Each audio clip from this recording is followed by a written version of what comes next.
여러분 안녕하세요. 7월 12일 월요일 아침입니다.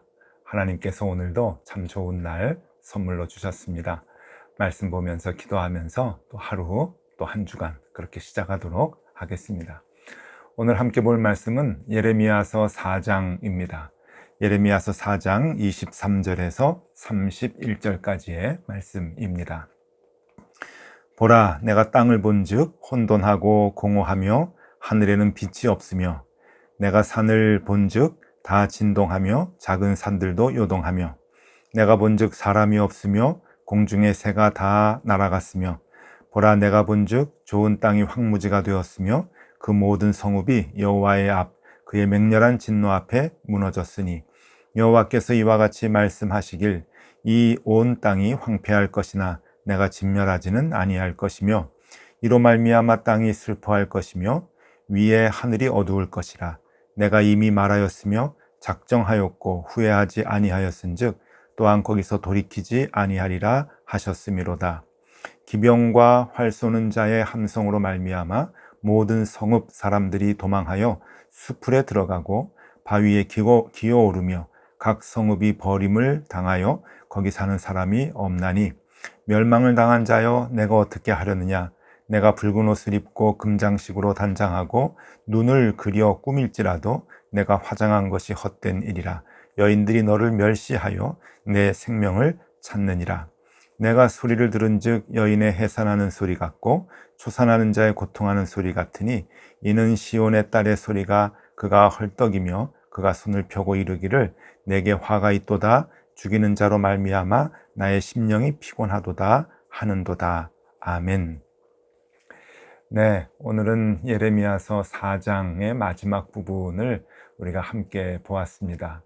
이미 말씀드린 바와 같이 예레미야서 2장에서부터 4장까지는 이스라엘을 하나님의 신부로, 부부의 관계로 설명을 하면서 음탕하고 음란한 범행을 저지른 그러한 그 이스라엘 백성들을 비유적으로 얘기하고 있습니다. 그러니까 남편을 버리고 음탕한 마음을 품고 다른 남자의 품에 간 그러한 신부와도 같다. 그래서 이스라엘 백성들은 하나님의 진노 앞에 놓여 있다라고 하는 것을 계속해서 얘기해 주고 있습니다. 오늘은 그 모든 비유의 마지막 부분입니다. 예레미야서 4장 끝부분에서 하나님께서는 오늘 돌아오지 않는 신부에 대한 예언을 해주고 있으면서 그럴 경우 유다가, 이스라엘이 나중에 어떠한 모습으로 살아가게 되는가라고 하는 유다의 참으로 비참한 참상에 대한 예견을 하나님께서 예레미야 선지자를 통해서 해주고 있습니다. 돌아와라 돌아와라 라고 하면서 끝까지 기다리신 하나님, 그럼에도 불구하고 이 신부인, 남편을 버리고 멀리 떠난 이 신부는 끝까지 돌아오지 않고 음란한 생각과 음탕한 행위를 계속적으로 벌이고 있는 것을 오늘도 볼 수가 있습니다. 자, 지금 신부는 어떤 행위를 하고 있는가? 30절에 아주 적나라하게 자세하게 얘기를 해주고 있는데요. 30절 읽어드리겠습니다. 멸망을 당한 자여 내가 어떻게 하려느냐. 내가 붉은 옷을 입고 금장식으로 단장하고 눈을 그려 꾸밀지라도 내가 화장한 것이 헛된 일이라. 여인들이 너를 멸시하여 내 생명을 찾느니라. 자, 지금 멸망이 눈앞에 놓여 있음에도 불구하고 이 신부된 이스라엘, 이 신부는 어떤 일을 하는가 하면은 붉은 옷을 입고 금장식으로 단장했다라고 합니다. 붉은 옷을 입고 금장식을 단장했다. 이게 어떤 뜻인가 하면은요, 옛날 이스라엘 사람들에게 있어서 붉은 옷을 입고 금단장을 한 것은 이 악녀로 그렇게 이제 보고 있습니다. 사탄에 사로잡혀서 음탕한 여인의 대표적인 모습으로 그렇게 이제 보고 있죠. 요한계시록에도 똑같은 모습으로 이 음녀에 대한, 음탕한 여인에 대한 모습을 그려주고 있는데, 요한계시록 17장 4절 말씀을 읽어드리겠습니다. 비교해서 한번 들어보시면 좋을 것 같습니다. 그 여자는 자줏빛과 붉은빛 옷을 입고 금과 보석과 진주로 꾸미고 손에 금잔을 가졌는데 가증한 물건과 그의 음행에 더러운 것들이 가득하더라. 사탄의 사주를 받는 이 음행한 이제 그 사탄의 모습, 그 추종자의 모습들을 보고 있는데요. 이것은 붉은색 옷을 입고 그리고 금장식을 하고 손에는 금잔을 든 그러한 그 모습을 보여주고 있습니다.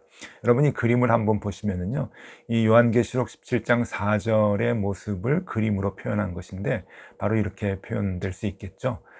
붉은색 자색 옷을 입고 금장식을 하고 또 금잔을 들고 있는 이러한 그 음탕한 여인의 모습, 사탄의 여인의 그 모습을 볼 수가 있습니다. 지금 이스라엘 백성들이 하나님 앞에서 꼭 이런 모습과도 같다라고 하는 것을 얘기해 주고 있는 거죠. 그러니까 이스라엘 백성들은 하나님의 자녀이기보다는 사탄의 사주를 받는 악한 존재들이다라고 하는 것을 정말 마음 아파하면서 하나님께서 책망하시면서 얘기하고 있는 그러한 말씀입니다. 또 30절 뒷부분에 보면은 또 이렇게 표현을 해주고 있죠. 눈을 그려 꾸밀지라도 내가 화장한 것이 헛된 일이라. 눈을 꾸며서 화장을 한 것이죠. 눈을 그려서 꾸몄다.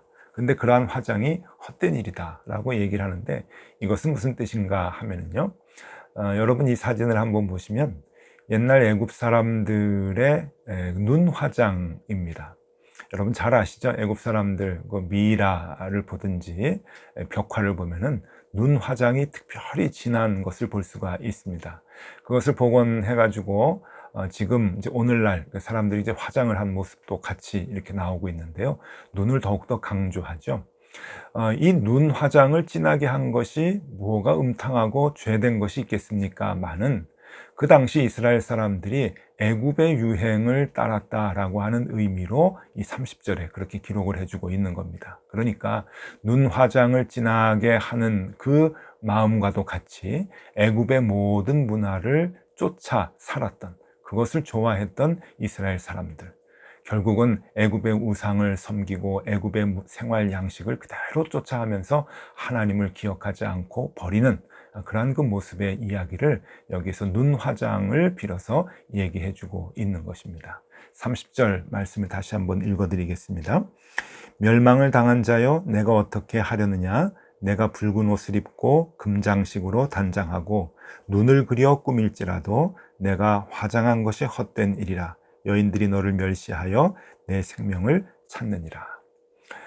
그렇게 붉은 옷을 입고 금장식을 하고 눈에 화장을 하고 그렇게 음탕한 마음을 갖고 길거리에 나갈지라도 좋아하는 사람, 반기는 사람이 없을 것이다. 그리고 결국은 죽음의 길로 이르게 된다라고 하는 것을 하나님께서 말씀해 주고 있죠. 그러한 결과 이 신부는 어떠한 결과를 초래하게 되는가? 그것이 이제 31절의 말씀인데요. 내가 소리를 들은즉 여인의 해산하는 소리 같고 초산하는 자의 고통하는 소리 같으니 이는 시온의 딸의 소리라.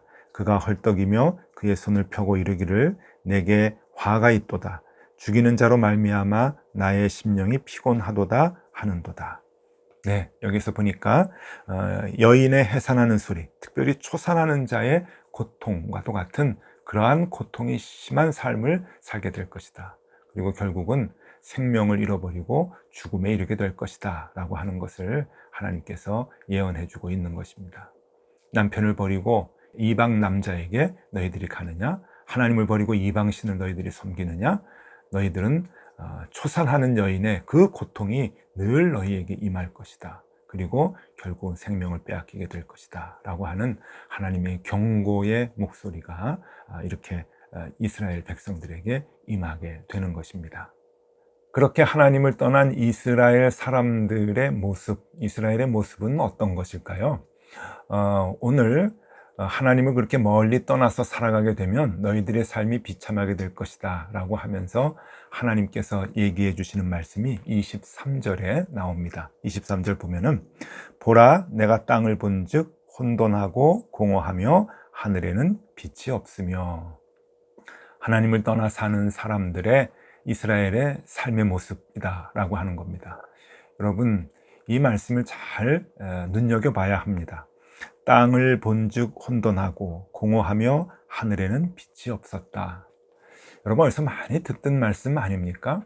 참 우리에게 익숙한 단어들이 나오게 되는데 그것은 창세기 1장 1절과 2절의 말씀입니다. 여러분, 하나님이 천지를 창조하실 때 모습, 바로 그대로 이 모습이 나오는데 제가 읽어드리겠습니다. 태초에 하나님이 천지를 창조하시니라. 땅이 혼돈하고 공허하여 흑암이 깊음 위에 있고 하나님의 영은 수면 위에 운행하시니라. 여기 2절에 보니까 창조되기 전의 모습이 혼돈과 공허 그리고 흑암이라고 얘기하고 있습니다.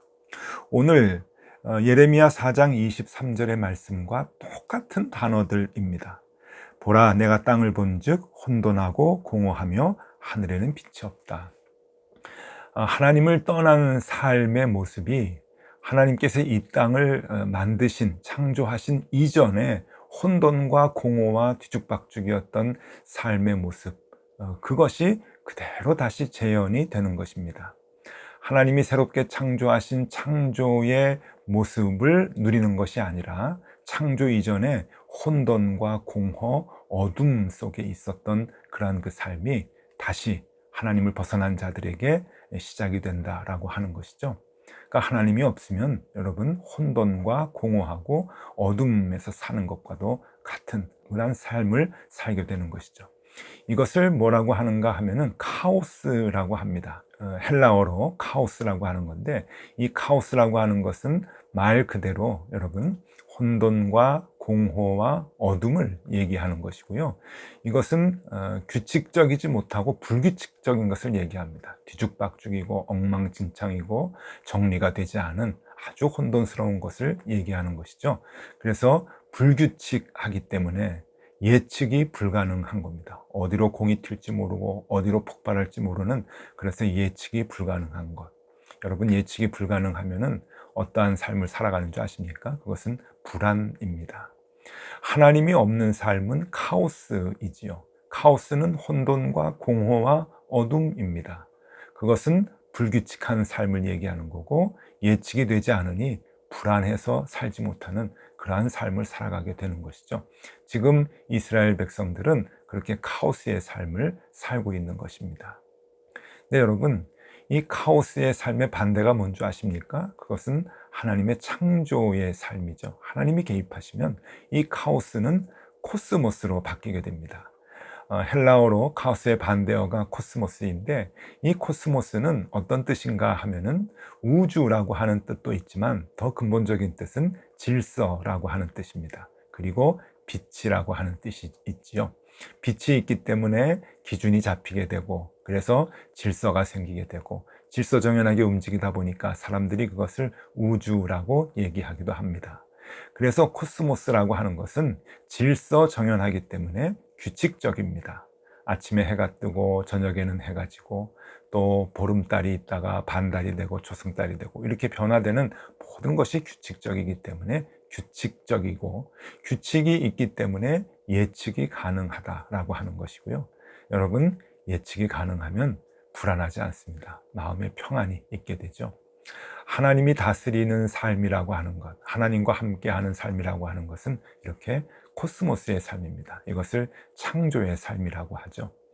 여러분, 오늘 이 예레미야서 4장 23절에 보면은 이 창세기 1장 1절 2절과 말씀과 똑같은 단어들로 조합이 되어 있습니다.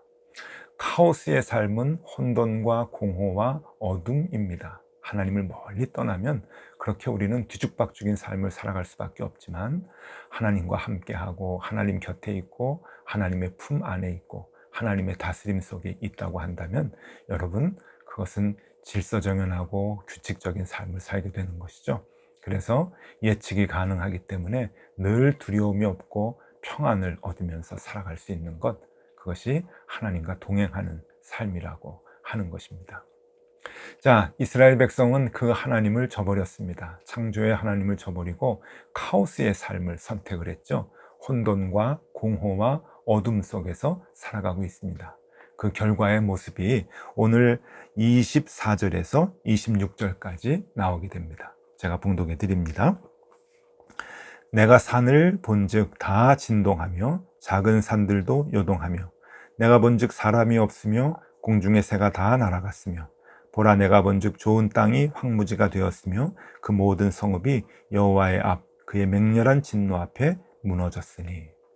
네, 하나님을 모르고 멀리 떠나간 자들의 삶의 모습, 결국 다 뒤죽박죽이고 혼돈스러운 그러한 삶을 살 수밖에 없다라고 하는 것을 오늘 아주 강하게 우리에게 얘기해 주고 계십니다. 네, 여러분, 오늘은 이거 하나만 기억하시면 좋을 것 같습니다. 다 잊으셔도요, 카오스와 코스모스, 이 두 개만큼은 꼭 기억하시면 좋겠습니다. 하나님을 떠난 삶은 카오스입니다. 혼돈과 공허와 어둠이라고 하는 것, 여러분, 하나님이 없으니 어쩔 수 없습니다. 하나님이 계시지 않고 내가 모든 일을 하면 다 잘 풀릴 것 같습니까? 아닙니다. 뒤죽박죽인 인생, 그래서 불안한 인생을 살아갈 수밖에 없는 것이죠. 그렇기 때문에 우리는 하나님을 붙들어야 합니다. 그 하나님이 계실 때 창조의 손길로 우리를 다시금 만들어 주시는 것이죠. 그것이 코스모스입니다. 그 코스모스는 질서를 의미하는 것이고 규칙적인 것을 의미하는 것이고, 그래서 예측이 가능하고 그래서 불안하지 않는 삶, 그것을 우리가 살 수 있게 되는 것입니다. 여러분, 카오스를 선택하실 겁니까? 코스모스를 선택하실 겁니까? 이것은 내가 예수를 믿는다, 나는 기독교인이다, 나 교회도 잘 다닌다, 예배도 드린다 라고 하는 것과 관계없습니다. 여러분, 우리가 정말 삶의 모든 일에 하나님을 의지하고 하나님의 말씀을 기준으로 우리가 그 말씀대로 따라 사느냐, 그렇지 못하느냐 하는 것이 기준이 되는 것이죠. 하나님을 전적으로 의지하고 하나님만 붙들고 살아가는 삶은 코스모스의 삶을 살아갈 수 있지만, 내가 기독교인임에도 불구하고 교회 가서 예배를 드림에도 불구하고 삶의 모든 분야에서 하나님 다 제껴놓고 세상의 방법대로 살아간다고 하면은 그것은 음탕한 음녀의 모습과도 같은 것이죠. 즉 하나님을 저버리고 멀리 가서 카오스의 삶을 살아가는 모습과도 똑같은 것입니다. 그는 결국 혼돈스럽고 공허하고 어둠 속에 거하고, 그래서 늘 불안한 삶을 살 수밖에 없는 것입니다. 하나님이 계시지 않기 때문이죠. 여러분, 오늘 하나 이거 꼭 기억하시고 마음에 두고 우리가 생활하면 좋겠습니다. 나는 카오스의 삶을 살아야 할 것인가, 아니면 코스모스의 삶을 살아야 할 것인가.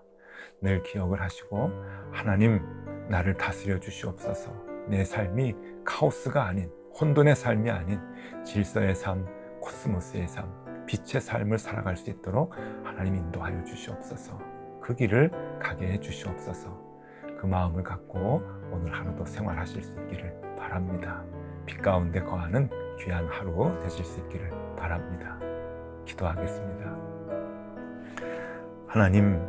하나님 없는 삶은 혼돈과 공허뿐입니다. 빛이 없으니 어둠 속을 헤맬 수밖에 없습니다. 늘 불안한 삶을 살아갈 수밖에 없습니다. 하나님, 우리의 삶에 개입하여 주셔서 우리를 다시금 다스려 주시고 재창조하여 주시옵소서. 우리가 빛 가운데 거하게 하여 주시고, 그러므로 늘 하나님 안에 평안을 누리며 살아갈 수 있도록 인도하여 주시옵소서. 예수 그리스도 이름으로 기도드리옵나이다. 아멘. 네, 함께 기도하시겠습니다.